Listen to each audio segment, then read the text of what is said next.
So it's a great honor to be here.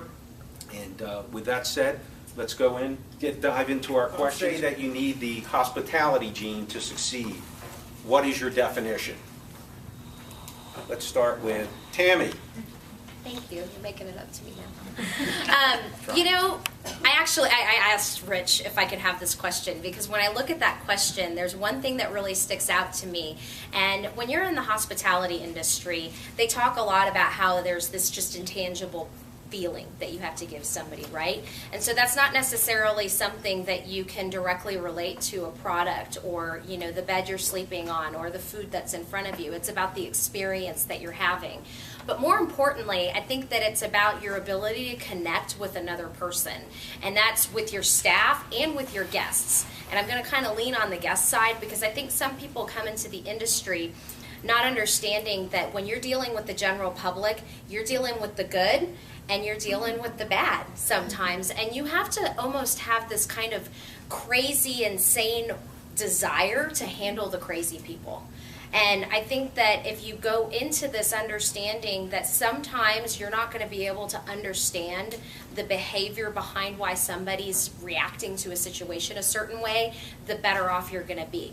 Because you don't know what happened to them before they walked through your doors. And your ability to just look at that person and still say, I genuinely want you to have a great experience in my establishment, even though you're not treating me very nice right now, it's a gene. You do kind of have to have that. You can't get too heated about the situation.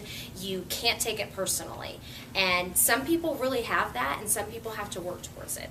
So that would be what my definition of hospitality is dealing with the crazy people too.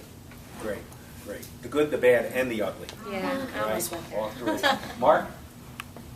Yeah, I think I definitely saw it the same way. It's that, you know, we excel at trying to deal with the crazies. I honestly believe sometimes the crazies stay with us because nobody else will put up with them.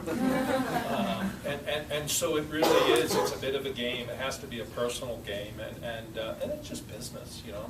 So if you want to play the game and look the part and do those things, but I think, you know, there was this thing about the gene. I'm not sure as much that as maybe some self-awareness about things, you know, and looking at, you know, I was watching going into a department store the other day, and there were two kids walking up, both with their mom, and one boy opened the door for his mom and the other one didn't.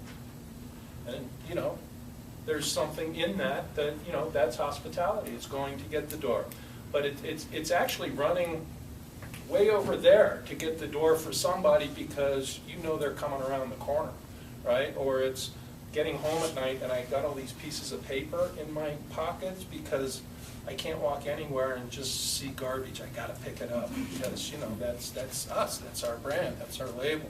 So I think there's a whole lot of detail type oriented things where, you know, hey, it's not about me. I think that's one of the things where we really maybe focus our attention a lot.